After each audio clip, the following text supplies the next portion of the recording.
Polvo soy con toque de amor, al polvo volveré, luego de amarlo todo, me convertiré, por su gracia cambiaré. Del Evangelio según Mateo.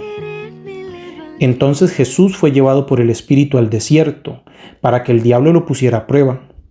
Después de ayunar 40 días con sus 40 noches sintió hambre, y el tentador acercándose le dijo: «Si tú eres hijo de Dios, manda que estas piedras se conviertan en panes». Jesús le respondió: «Está escrito, el hombre no vive solamente de pan, sino de toda palabra que sale de la boca de Dios». Luego el diablo llevó a Jesús a la ciudad santa y lo puso en la parte más alta del templo, diciéndole: «Si tú eres hijo de Dios, tírate abajo, porque está escrito: Dios dará órdenes a sus ángeles, y ellos te llevarán en sus manos para que tu pie no tropiece con ninguna piedra». Jesús le respondió: «También está escrito: no tentarás al Señor tu Dios». El diablo lo llevó luego a una montaña muy alta, y desde allí le hizo ver todos los reinos del mundo con todo su esplendor, y le dijo: «Te daré todo esto si te postras para adorarme». Jesús le respondió: «Retírate, Satanás, porque está escrito: adorarás al Señor tu Dios, y a Él solo rendirás culto». Entonces el diablo lo dejó, y unos ángeles se acercaron para servirlo. Este miércoles iniciamos el tiempo de Cuaresma. En la antigüedad, en los 3 primeros siglos del cristianismo, siendo este un movimiento ilegal, no reconocido por el imperio y, en algunos momentos, de forma intermitente siendo perseguido por el mismo, la posibilidad de ingresar a este nuevo grupo era compleja. Había todo un proceso que se llamaba catecumenado para que los seguidores y las seguidoras de Jesús hicieran este caminar y al final del mismo fuesen preparados para ser bautizados la noche santa de la Pascua.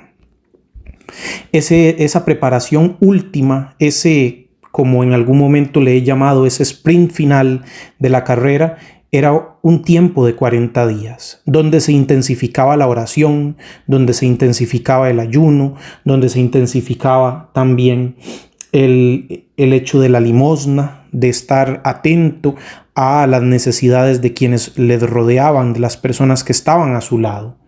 Justamente el texto que hemos leído es el del primer domingo de Cuaresma. También es importante releer el texto del Evangelio de Mateo del capítulo 6, donde justamente se habla de esas 3 virtudes de la piedad judía: limosna, oración y ayuno. Virtudes que también se transmitirán a las grandes religiones de tradición monoteísta.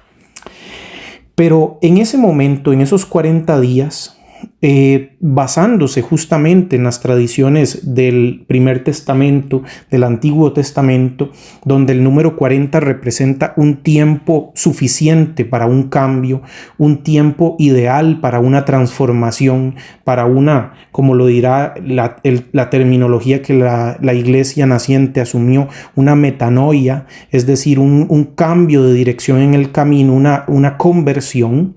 En este sentido, es en esos 40 días y basándose en ese simbolismo del número 40 que encontramos las referencias a los 40 días de Jesús en el desierto, en ayuno, en oración, las 40 años del pueblo de Israel vagando por el desierto, y así las referencias que podemos dar para aludir al tiempo de la Cuaresma.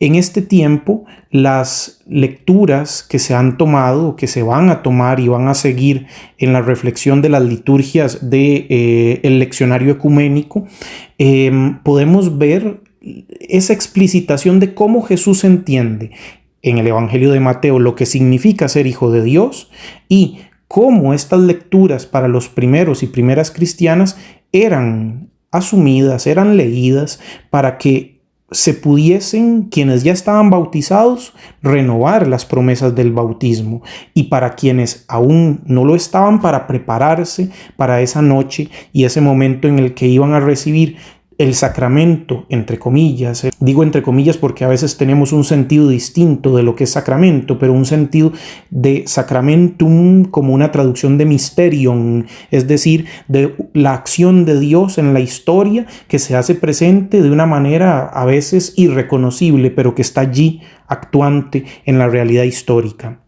Entonces, ese sacramento de la iniciación cristiana con sus 3 rituales del agua, del aceite y luego del pan y del vino, donde la persona por primera vez iba a participar con plenitud de ese misterio de la salvación. Cuando hablamos de salvación también muchas veces pensamos en salvar o qué significa salvación, como salvarnos del mal, salvarnos del infierno, cosas de estas. Y en realidad en el sentido de las Escrituras la salvación es participar de la plenitud de la vida de Dios, y eso empieza aquí y ahora y tiene una esperanza cristiana de que continúa después de la muerte, de que trasciende esa realidad. El texto que hemos leído del Evangelio de Mateo nos muestra unos versículos después del bautismo de Jesús, las tentaciones de Jesús en el desierto.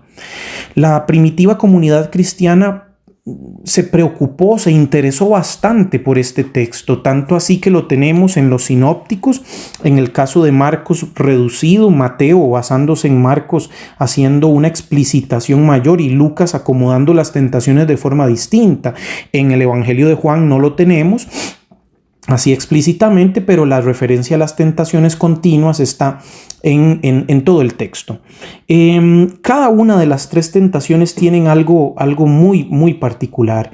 En la primera, prácticamente el hecho de querer transformar las piedras en pan para poder alimentarse traduce la idea básica del deseo de comer, ciertamente, pero lo que está de fondo es el hecho de utilizar este poder en beneficio propio, el hecho de utilizar a Dios para convertir las piedras en pan, para su propio beneficio sin pensar en una realidad más amplia.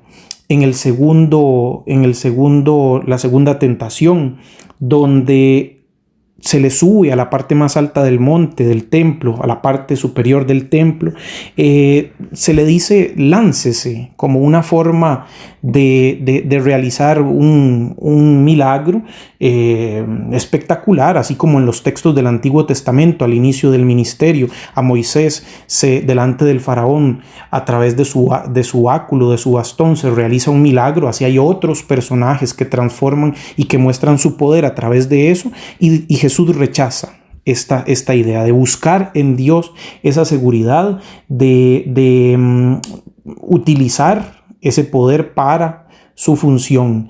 Y en la última de las tentaciones, explícitamente está claro la idea apocalíptica de ese momento, de que el mundo estaba no en manos de Dios directamente, sino que había sido, como se consideraba que estaban en el tiempo final. La tradición judía apocalíptica consideraba que el mundo estaba en manos del mal, estaba en manos del diablo, y por lo tanto el hecho de adorarle a él era una forma de adorar al mundo y de buscar el poder. Y Jesús rechaza también esa forma de poder. Tanto en la primera tentación, donde Jesús se resiste a utilizar a Dios para sus beneficios, que para nosotros y nosotras es evidentemente una llamada de atención como seguidores y seguidoras de Jesús, de utilizarlo en beneficio propio, de buscar y utilizar la religión en función de uno mismo, olvidando la necesidad de otros. En la segunda tentación, de buscar y de sentirse absolutamente totalmente sin posibilidad de ser dañado, porque se busca la seguridad en Dios, pero a costas de la fama, del espectáculo. Organizar una religión, como lo dice José Antonio Pagola, como un sistema de creencias y prácticas que dan seguridad, es profundamente diabólico, porque la religión que Jesús practica, su judaísmo y su forma de entender la religión, tiene que ver con un compromiso que no siempre es seguro, que hay que tomar riesgos, porque ir en contra del sistema establecido que genera pobreza, marginación y maltrato, violencia de toda forma, es arriesgado también. Evidentemente, en la tercera, este ofrecimiento de poder y gloria es una tentación que toda persona tiene. No solamente un banquero, no solamente un millonario, sino que las personas en la vida cotidiana tenemos estas formas de tentación en la cual nos podemos apropiar. Y a menudo, como dice José Luis Sicre, todos nos creamos a menudo pequeños ídolos ante los que nos postramos y damos culto. Y esa tentación está presente en todo momento. A lo largo de su vida, Jesús rechaza entonces el utilizar el poder en beneficio propio, el pedirle pruebas a Dios, como en la segunda tentación, casi que utilizar a Dios y dudar de su presencia para hacerse con la gloria del mundo. Jesús hace un rechazo de todo eso, y el texto del bautismo que estaba en el capítulo 3, donde se le proclama como hijo de Dios, ahora es entendido Jesús como su hijo, pero como un hijo distinto que sigue la voluntad de Dios en todas las circunstancias. A diferencia de lo que hablaba el profeta Oseas como un hijo rebelde, Jesús se muestra como el hijo ideal, nos lo menciona José Luis Sicre. Este tiempo de Cuaresma recuerda y a la vez se convierte en una llamada de atención para reavivar las promesas del bautismo, que muchos en algunas tradiciones ni siquiera la hicieron verbalmente y conscientemente por ser bautizados niños. Otros, siendo bautizados adultos, sí lo hicieron, pero esas promesas se olvidan. Entonces la Cuaresma nos prepara para el tiempo fundamental y central del cristianismo, como es la Pascua, la celebración de la entrega de Jesús para la vida del mundo. Entonces en este caminar que iniciamos esta semana, podemos desempolvar esas ideas, sacarlas a la luz y volver a darnos cuenta lo que significa ser un seguidor suyo, una seguidora suya. El mundo, dice José Antonio Pagola, no se humaniza con la fuerza del poder. No es posible imponer el poder sobre los demás sin servir al diablo. Quienes siguen a Jesús buscando poder y gloria viven arrodillados ante el diablo, no adoran al verdadero Dios. Este tiempo de Cuaresma nos hace preguntarnos ante quién ponemos nuestra seguridad, quién es nuestro baluarte, si es nuestras seguridades materiales, nuestro dinero, nuestro poder, nuestra imposición, lo que deseamos ser y que a veces en el fondo no somos. Esa apariencia, esa falsa seguridad que a veces tenemos. El tiempo de Cuaresma nos puede ayudar, y debería hacerlo, a transformarnos, a cambiar, a buscar ese sentido de lo que significa participar del agua para sumergirnos en la muerte de Cristo y resucitar con Él. Es decir, para que a través de las dificultades de este mundo, en ellas y en los lugares más recónditos y escondidos, podamos escuchar la voz de Dios.